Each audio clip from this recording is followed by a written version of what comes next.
Konsolidasi langsung dilakukan pihak DPC Partai Demokrat Kabupaten Purwakarta terkait mundurnya sejumlah kader dan pengurus partai.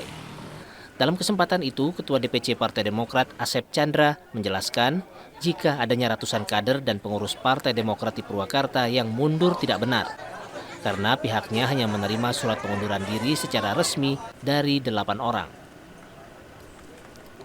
Asep juga menambahkan, jikapun ada kader pengurus atau DPAC, ranting hingga anak ranting yang merupakan rekrutan pihak yang mundur dan akan ikut mundur, belum tentu semua memiliki SK maupun kartu anggota partai.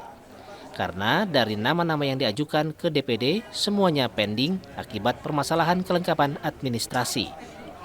Selain itu, para kader dan pengurus partai yang mundur juga jarang mengikuti kegiatan partai.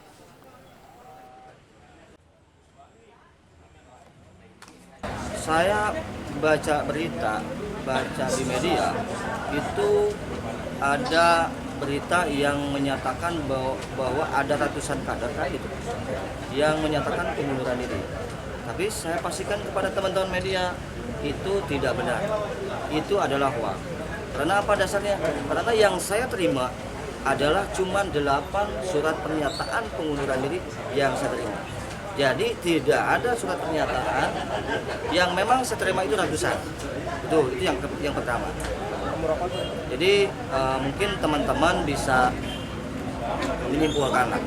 Karena saya pastikan, tadi juga saya sampaikan ke media-media yang lain bahwa tidak ada ratusan kader Partai Demokrat yang menyatakan pengunduran diri. Itu yang